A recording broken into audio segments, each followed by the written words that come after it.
25절까지 말씀입니다. 신약성경 사도행전 8장 9절에서 25절까지 말씀 한 절씩 교독하시고 마지막 절은 다 같이 읽도록 하겠습니다. 그 성에 시몬이라 하는 사람이 전부터 있어 마술을 행하여 사마리아 백성을 놀라게 하며 자칭 큰 자라 하니 낮은 사람부터 높은 사람까지 다 따르며 이르되 이 사람은 크다 일컫는 하나님의 능력이라 하더라. 오랫동안 그 마술에 놀랐으므로 그들이 따르더니 빌립이 하나님의 나라와 및 예수 그리스도의 이름에 관하여 전도함들을 그들을 믿고 남녀가 다 세례를 받으니 시몬도 믿고 세례를 받은 후에 전심으로 빌립을 따라다니며 그 나타나는 표적과 큰 능력을 보고 놀라니라. 예루살렘에 있는 사도들이 사마리아도 하나님의 말씀을 받았다 함을 듣고 베드로와 요한을 보내매 그들이 내려가서 그들을 위하여 성령 받기를 기도하니 이는 아직 한 사람도에게도 성령이 내리신 일이 없고 오직 주 예수의 이름으로 세례만 받을 뿐이더라. 이에 두 사도가 그들에게 안수하며 성령을 받는지라. 시몬이 사도들의 안수로 성령 받는 것을 보고 돈을 들여 이르되 이 권능을 내게도 주어 누구든지 내가 안수하는 사람은 성령을 받게 하여 주소서 하니 베드로가 이르되 내가 하나님의 선물을 돈 주고 살 줄로 생각하였으니 내 은과 내가 함께 망할지어다. 하나님 앞에서 내 마음이 바르지 못하니 이 도에는 내가 관계도 없고 분깃될 것도 없느니라. 그러므로 너의 이 악함을 회개하고 주께 기도하라. 혹 마음에 품은 것을 사하여 주시리라. 내가 보니 너는 악독이 가득하며 불의에 매인 바 되었도다. 시몬이 대답하여 이르되 나를 위하여 주께 기도하여 말한 것이 하나도 내게 임하지 않게 하소서 하니라. 25절 다 같이 읽겠습니다. 두 사도가 주의 말씀을 증언하여 말한 후 예루살렘으로 돌아갈새 사마리아인의 여러 마을에서 복음을 전하니라. 아멘. 예. 저는 이제 아버지가 목사였기 때문에 많은 목사님을 가까이에서 볼 기회가 있었습니다. 그래서 웬만하면 목사님들을 존경하기가 쉽지 않습니다. 웬만해서는 제가 이분은 이렇게 잘 안 합니다. 그런데 제가 아주 존경하는 목사님 계십니다. 옆마을의 목사님이셨고 지금은 돌아가셨는데 이제 사모님도 90이 넘으셨습니다.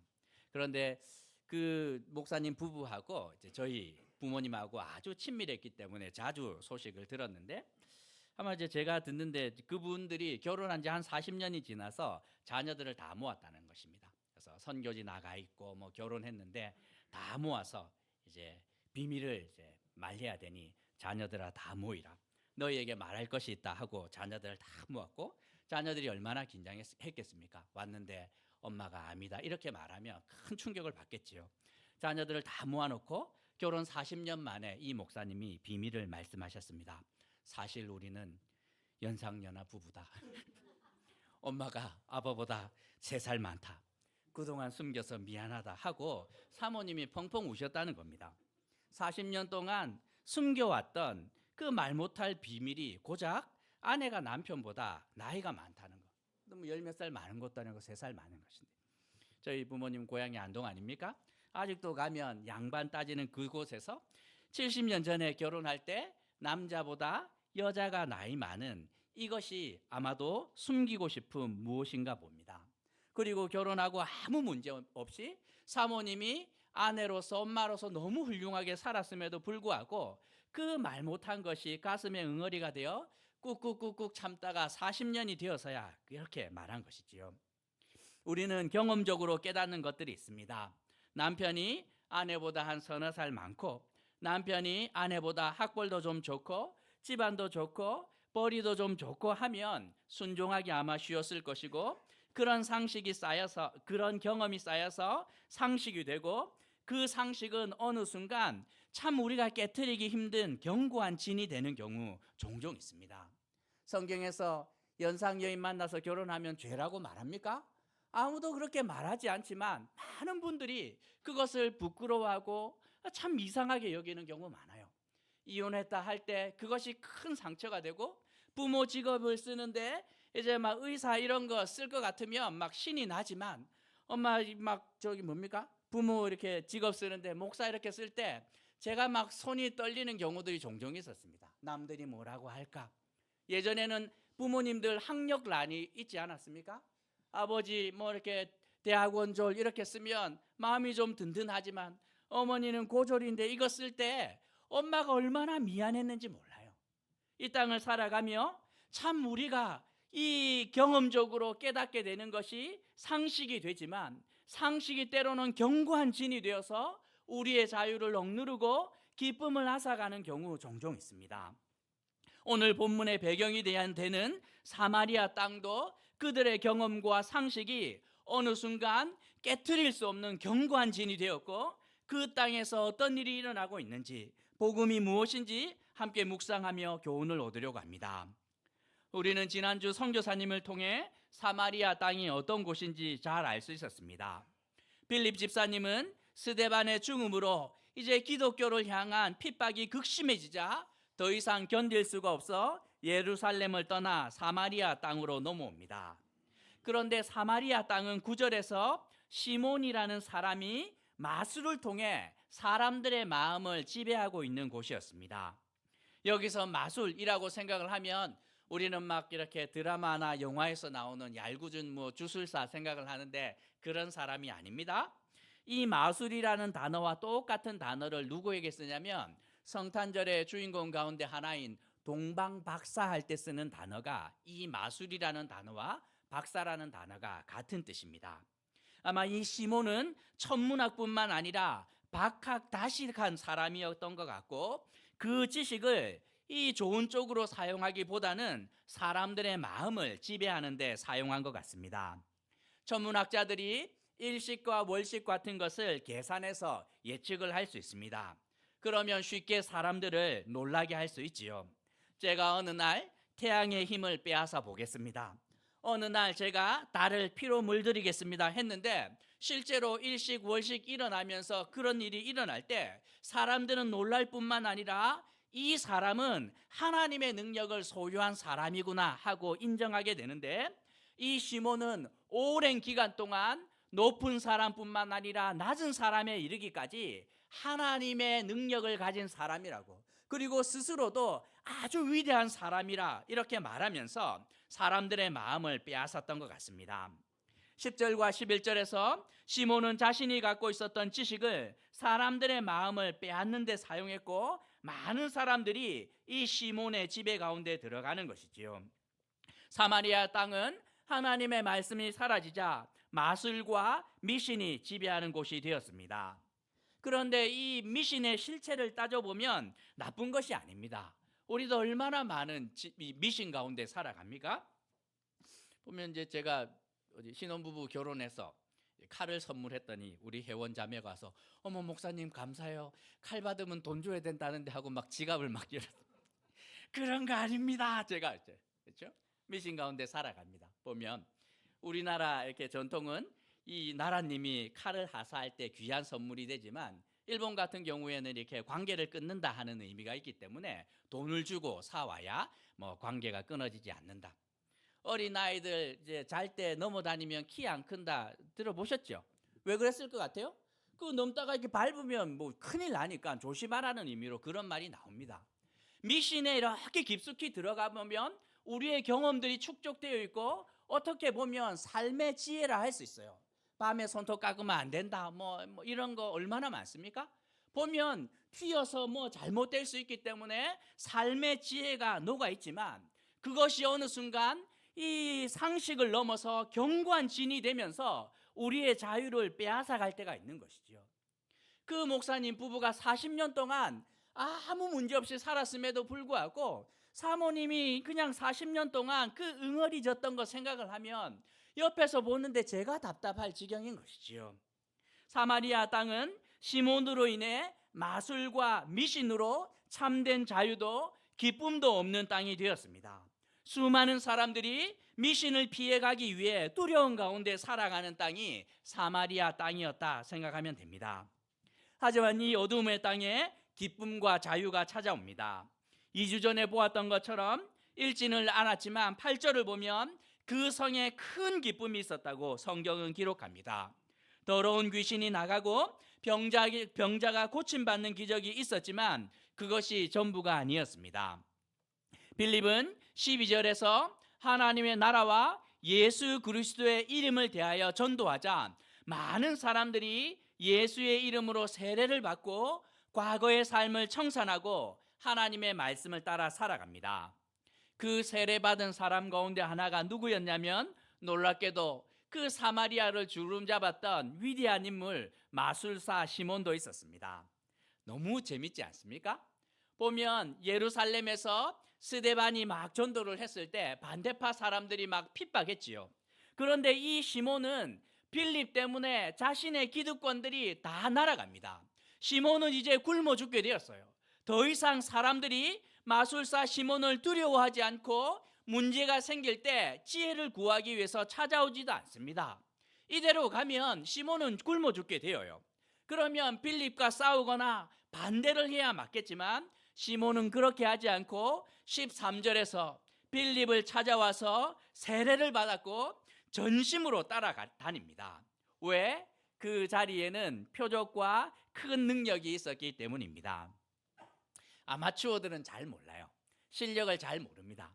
그런데 프로들은 상대를 알아봅니다. 이렇게 제가 테니스 좋아하지 않습니까?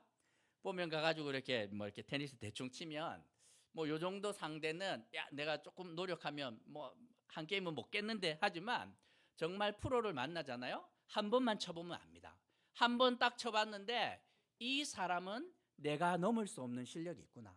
이 사람은 그냥 이길 수 없는 정도가 아니라 이 정도 실력이면 도시락 싸들고 가서 배워야 하는 상대구나 하고 머리가 숙여지는 상대가 있는데 시몬은 똑똑한 사람 아닙니까?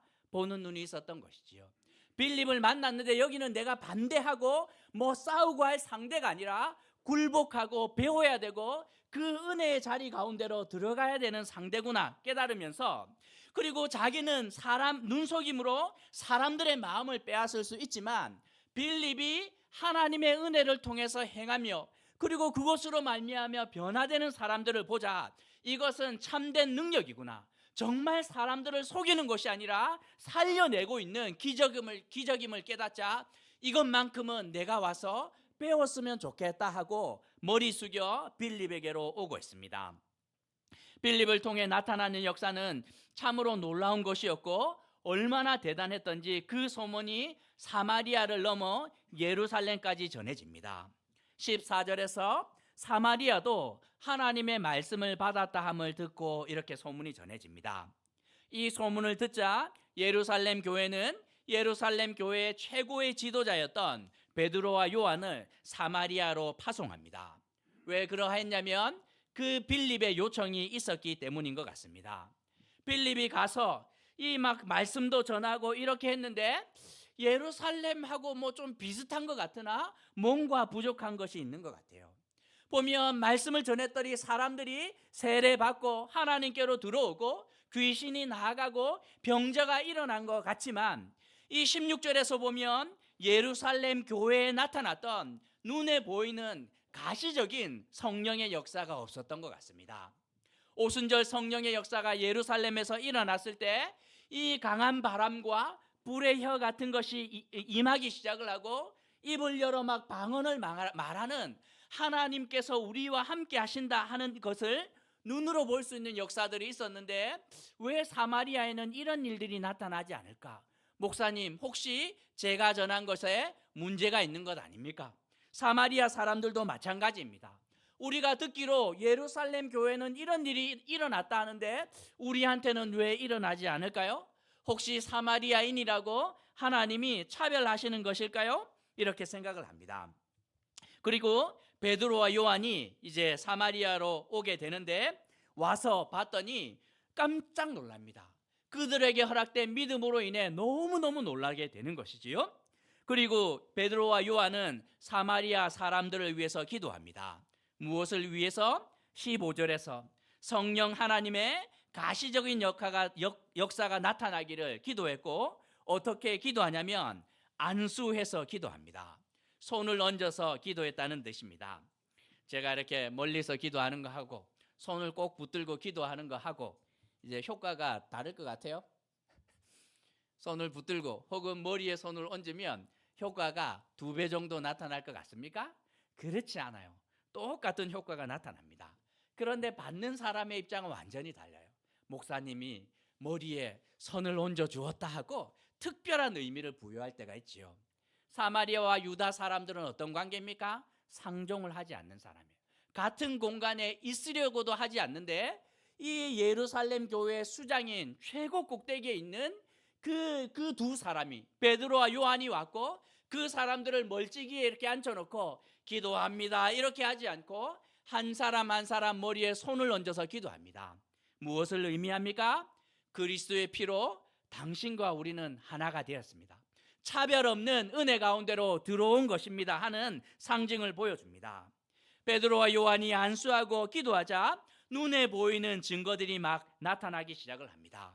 예루살렘 교회에서 나타났던 그 놀라운 은혜, 강한 바람과 불의 혀 같은 것들, 때로는 어떤 사람들은 입을 열어서 방언을 말하면서 하나님께서 주시는 은혜가 예루살렘이나 사마리아나 차별이 하나도 없구나 하는 확실한 증거들을 눈으로 볼 수 있었다고 성경은 기록하고 있습니다.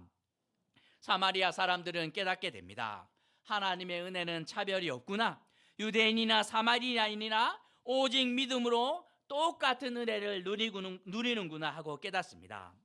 그러자 또다시 충격을 받은 사람이 있으니 누구입니까? 시몬입니다. 옆에서 이것을 보는데 이거는 뭐 빌립하고 비교할 수 없는 것이죠. 빌립은 설교했더니 사람들이 막 삶을 바꾸었는데 베드로와 요한은 왔는데 막 손에 이렇게 안수하고 기도하자 눈에 보이는 놀라운 증거들이 막 나타나자 여기구나 하고 집에 가서 돈을 싸들고 와서 따라다닙니다. 빌립을 따라다니지 않고 베드로와 요한을 따라다니면서 억만금을 주고서라도 이 비법을 내가 배워야 되겠구나 결심합니다.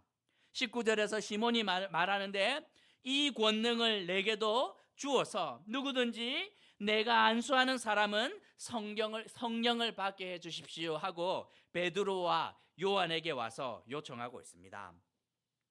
저는 시몬의 마음이 100번 이해가 됩니다. 제가 이렇게 20대 때 큰 기대 없이 정말 우연찮게 이 친구 따라 끌려가 가지고 설교를 들었는데 유명하지도 않은 목사님이셨어요. 정말 유명하지도 않은 목사님이셨는데 그 목사님이 설교를 하는데 그 강팍한 20대의 제 마음을 콕콕콕콕 찔렀습니다. 시간이 지날수록 그것은 찌르는 것을 넘어 예리한 검이 막 제 내면을 베어내는데 그 자리를 버텨내기가 너무나 힘들었습니다. 설교가 다 끝나고 나서 목사님이 말씀하셨습니다. 혹시 오늘 오신 여러분들 중에 예수님을 주님으로 믿기로 결심하는 분들 일어나십시오. 제가 그런 거 많이 경험하지 않았겠습니까? 많은 사람들이 일어났으나 결심하고 또 자리로 돌아가는데 어떻게 하는지 한번 보자 했는데 설교를 들었던 많은 사람들 중에 이 예수를 알지 못하는 자들이 일어났고 그리고 앞에 계신 목사님이 그분들을 위해서 결심하는 기도를 해 주었습니다. 기도를 하는데 일어섰던 많은 분들이 펑펑펑펑 웁니다. 더 놀라운 것은 집회가 끝나고 이제 맨정신으로 일상을 살아가야 되는데 그분들의 결심이 변하지 않은 것임을 제가 보았기 때문입니다. 제가 눈으로 보았습니다. 아, 거듭난다는 것이 저런 것이구나 생각이 들자 그 목사님이 얼마나 부러웠는지 모릅니다. 어쩌면 그 경험이 저로 하여금 말씀 사역자가 되도록 한 그 귀한 은혜의 기회가 아닐까 생각을 하는데 저도 말씀 사역자가 되었고 저에게도 기회가 왔습니다. 넌 크리스찬들 젊은 친구들이 모여있는 수련회가 있었고 제가 강사로 가서 말씀으로 섬길 기회가 있었습니다.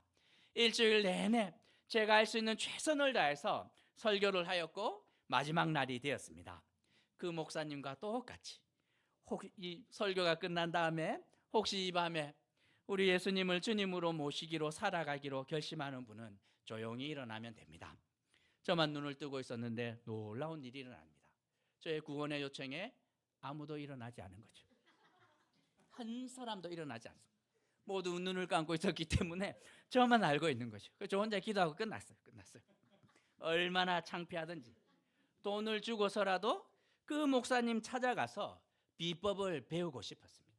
억만금을 주고서라도 정말 이 영혼들이 하나님께로 돌아와야 되는데 비법이 있다면 배우고 싶을 정도였습니다. 시몬의 눈에 이 베드로를 통하여 빌립을 통하여 사마리아에 선포되었던 그 은혜의 현장은 무엇을 주고서라도 얻고 싶은 무언가였는데 이 베드로와 요한은 호되게 책망합니다. 네 마음은 충분히 알겠지만 20절부터 24절에 시몬의 마음이 바르지 못한 것, 악함과 악독, 거기에 불의하다 하면서 책망을 넘어서 저주를 퍼붓고 있습니다. 시몬이 뭐 그리 나쁜 짓을 했습니까? 그동안 했던 그 마술과 나쁜 짓들 다 그치고 세례 받으면서 좀 잘 살아보겠다고 이렇게 결심한 것밖에 없지만 베드로와 요한은 시몬을 향하여 저주를 쏟아붓고 있는 것이지요. 도둑질한 것도 사람을 죽은 것도 아닌데 뭐가 그래 나쁜 짓을 했다는 말입니까? 베드로와 요한은 가르쳐주고 있습니다. 하나님은 거래의 대상이 될 수 없습니다. 은혜는 거래의 대상이 아닙니다. 오직 하나님이 그분이 원하실 때 그분이 원하는 방법으로 허락되는 것이지 우리가 원하는 방법대로 우리가 원하는 때에 얻을 수 있는 것이 아닙니다. 이렇게 말합니다. 하나님의 은혜는 인간의 어떤 노력이나 어떤 공식으로 살 수 있는 것이 아니고 하나님은 그 거래에 응하시는 분이 아니라고, 오직 우리의 감사의 대상이 되고 예배의 대상이 되는 분이라고 베드로와 요한은 가르쳐주고 있습니다. 오늘 말씀을 통해 두 가지만 좀 생각해 보려고 하는데, 먼저는 우리의 믿음은 상식과 경험을 넘어 견고한 진을 깨뜨리는 능력이 된다는 사실입니다. 우리가 살아가는 세상은 축적된 경험이 지배하는 세상이고 그것이 상식이 되어서 절대로 깨뜨릴 수 없는 견고한 진이 되었습니다. 누군가 이렇게 특 먹고 나온 아이가 와서 물어봅니다. 이제 특 먹고 나온 아이에게 제가 물어봅니다. 너의 꿈은 무엇이냐? 목사님, 제 꿈은 의대 나와서 교수가 되는 것입니다. 충분하겠구나. 열심히 하면 되겠네. 격려하겠지만 어디 저쪽 이렇게 농고 이렇게 나온 아이가 있는데 꿈이 무엇이냐? 목사님, 저는 이렇게 의대 나와서 의대 교수가 되는 것이 꿈입니다. 하면 목사이지만 아마도 제가 위아래로 훑어보면서 화이팅하고 돌아서겠지만 쉽지 않을 텐데, 성경에 그런 구절 없지 않습니까? 하지만 이 경험과 상식이 정말 깨뜨릴 수 없는 견고한 진이 되어서 우리의 자유와 기쁨을 막아설 때가 너무 많은 것이지요. 어느 장로님 한 분 만났는데 와서 고민을 토로하였습니다. 목사님, 마음의 짐이 큽니다. 짐이 무엇입니까? 했는데 젊은 목사님이 이렇게 교회에 새로 부임하셨다는 겁니다. 이렇게 80이 다 된 장로님인데, 그런데 지금 목사님이 오셔가지고 이게 설교하시면서 적용하라고 하나를 주셨다는 거예요. 이제 오늘부터 밥 먹으면 설거지는 남편이 하십시오, 이렇게 했다는 거죠. 80평생 주는 밥만 먹고 살아오시는 이렇게 장로님이, 그런데 이분이 믿음으로 살아오셨어요. 얼마나 귀한지 모릅니다. 교회 안에서 젊은이에게 참 이렇게 인정받는 장로님이었는데 젊은 목사가 그 적용거리를 주었는데 지키기가 너무 힘든 거예요. 할 마음이 없는 것도 아닙니다. 볼 때마다 늙어가는 아내를 보면서 은퇴하고 삼식이 돼서 이렇게 막 새끼 다 얻어먹는데 내가 설거지라도 해야 되는 마음이 있지만 어릴 때부터 들어왔던 말이 이겨내기가 힘든 거예요. 남자는 부엌에 들어가면 안 된다 했던 유교남으로 평생을 살아왔는데 그 두 마음이 충돌하는데 너무 힘들었다는 것입니다. 그런데 60세에 그 젊은 목사 만나서 20년을 그 이야기를 들었는데, 목사님 드디어 80이 되어서 주방에 들어갔다는 거예요. 이제 더 이상 내가 여기 있으면 안 되겠구나. 아내를 보았는데 이제 하루하루가 다르게 늙어가고 언제 주님 앞에 나아갈지 모르겠는데 더 이상 미룰 수 없다 하고 주방에 들어가서 씻기 시작을 했다는 거예요. 젊은 우리 이 집사님의 우리는 일상 아닙니까? 안 하면 큰일 나는 일인데 그 대단한 겁니까 싶지만 그렇지 않은 것이에요. 보이지 않는 견고한 진을 누가 깨뜨리도록 합니까? 하나님의 말씀이 깨뜨리도록 하는 것이지요. 우리 사회가 이렇습니다. 보면 이 연상연하임을 밝히는데 목사 부부가 40년이 걸렸고 믿음으로 평생을 살아오신 장로님이 주방에 들어가는데 20년이 걸립니다. 살아보니 돈이 중요하고, 살아보니 학벌이 중요하고, 살아보니 외모가 주는 유익이 큰 것, 우리가 다 알지만 그것이 어느 순간 견고한 진이 되어서 정말 우리의 자유를 억압하고 기쁨을 앗아갈 때가 있지만, 그건 누가 깨트립니까? 믿음이 깨트리고 믿음이 넘어서게 하는 것이라고 성경은 말씀하고 있습니다. 우리가 두 번째로 생각해야 되는 것은, 그 견고한 질을 파는 것은 오직 하나님의 말씀을 통해 이루어진다, 성경은 말씀하고 있습니다. 농고 출신이 의사가 되는 것, 의대 교수가 되는 것, 우리도 막 불가능하지는 않겠지만 쉽지는 않다 생각을 하지요. 100년 전으로 한번 돌아가 볼까요? 100년 전 조선 땅에서 백정이 나의 꿈은 의사가 되어서 의대 교수가 되는 것입니다, 이렇게 말하면 미친 짓이지요. 그거는 100번 죽었다 깨어나도 불가능한 일인데, 그런데 말씀이 전해집니다.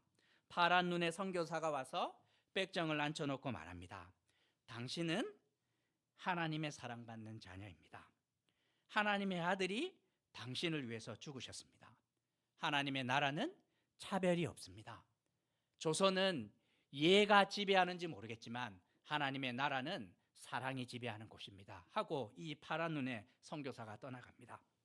집에 왔는데 백정 아들의 마음에 그 말씀을 지울 수가 없는 것입니다. 누웠는데 잠이 오지 않아요. 임금님께서 왕좌를 버리고 길바닥으로 내려오는 것도 불가능한데, 정말 하나님의 아들이 세상에 오시는 것, 백정을 위해서 죽을 수가 있는가?